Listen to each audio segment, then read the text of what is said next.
Ouais, salut YouTube. Bon, c'est reparti. Euh, j'ai mes deux mains, j'ai mes deux jambes. Les chiens m'ont pas dévoré. C'est assez surprenant toujours ces trucs. Donc là aujourd'hui, ben j'ai retiré à peu près de là où je pouvais. La borne n'était pas forcément accessible et puis après c'était la merde avec le tuya parce que là il m'en reste encore en bas donc j'ai légèrement déporté mais bon c'est comme ça depuis des années donc visiblement ça dérange personne. Et après, j'ai tendu ma ficelle jusqu'à là-bas, axe.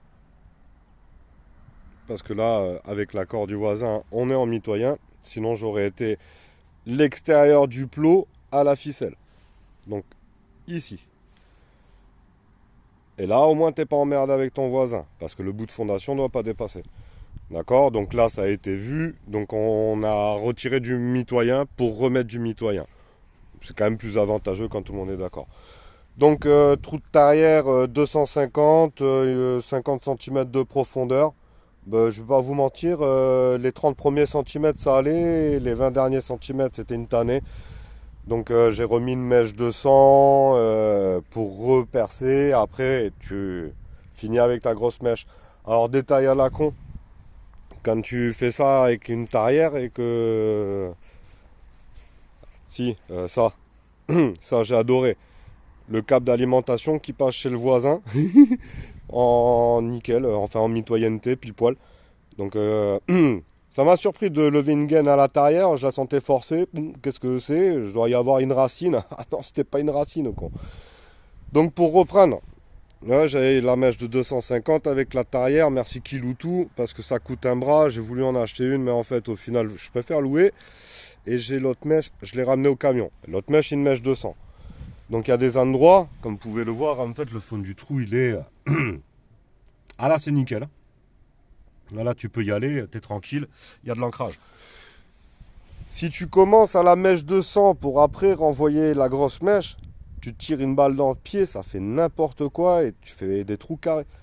Donc on commence toujours par la grosse mèche, c'est un détail à la con, hein, mais on commence toujours par la grosse mèche, on descend jusqu'où on galère, après on change de mèche et après on remet la grosse mèche. Sinon, pour guider ta mèche, c'est mort. Si tu commences avec la petite pour passer après sur la grosse, elle veut pas aller là où tu veux, ça te fait des trous carrés. Donc plutôt que vous faire mal, vous voyez, j'ai tous les fonds, c'est raide, hein. Vous voyez comment ça fait tout lisse. Tu vois que ça fait un petit moment que... Et partout, hein, l'argile de chez moi, quoi. Donc je voulais tout raligner pile poil de niveau, parce que visuellement, en fait, j'avais l'impression que c'était de niveau. Mais entre là-bas et de là, j'ai à peu près 10 cm. 10 cm sur en gros 25 mètres. Donc c'est que dalle, on est à 4 mm du mètre, tu vois ce que je veux dire. Donc c'est pas ça qui va, mais ça va faire dégueulasse. Donc moi je vais tricher en fait, je vais suivre le terrain. Donc je vais tirer au cordeau en tête. Comme ça j'ai tout qui reste aligné. Visuellement, comme il n'y a pas beaucoup et que j'ai pas un référent derrière, on va dire que la triche devrait être acceptable. Il y a toujours un peu de triche. C'est obligé. D'ailleurs, un bon maçon, c'est un bon tricheur. Le mec, s'il ne sait pas tricher visuellement, en fait, de pas grand-chose, eh ben, soit t'as pas la queue de... Comment dire? Tu vois, quand t'as un référentiel, là.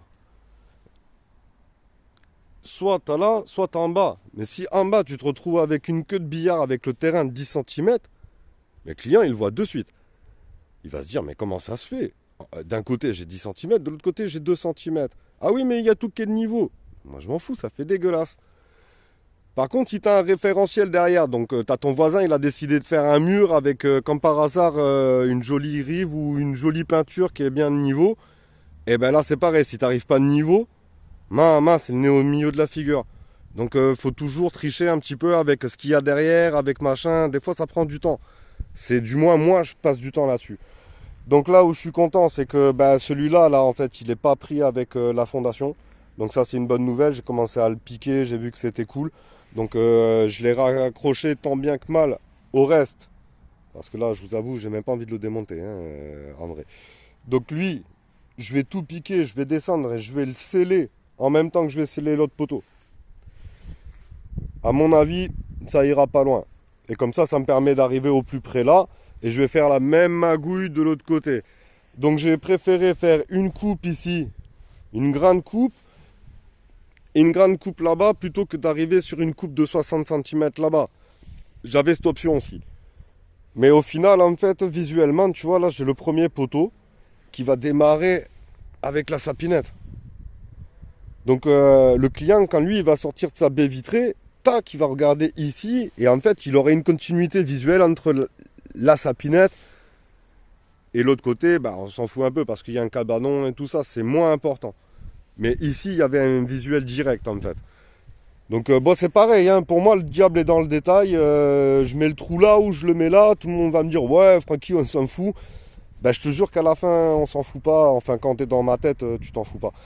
Donc voilà, en gros, voilà ce que ça donne. Et maintenant, il n'y a plus qu'à. Donc le cordeau, comprenez bien qu'il sera plus là, il sera à peu près par là. Hein, tu vois, pour l'extérieur du poteau, parce que lui symbolise l'axe du poteau. Mais moi, c'est pas l'axe que j'ai besoin. Bon, la famille, je vous fais un bisou. A priori, demain, on va commencer la pause. Je vais certainement déployer du milieu. Parce que pareil, quand on trace ces trous comme ça, là, parce que moi, la terrière, je la loue, donc j'ai pas envie de la garder 5 jours. Ok? Tu calpines pas 170, 170, 170. Non. Tu plantes une fiche, là. Tu prends ton décamètre.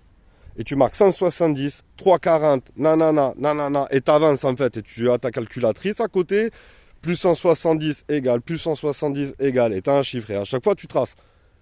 Ça t'évite que si tu te plantes de 10 là, tu déportes de 10 après. Tu t'es planté sur tous tes trous. Et pour limiter la casse, parce que là, j'ai pas énormément de jeu sur le produit. Hein. C'est pas comme certains autres produits où tu peux t'arranger un petit peu. Non, là, j'ai pas du tout de jeu. Et recouper des lattes, ouais, j'ai pas tellement envie, tu sais, même s'il n'y a pas grand chose.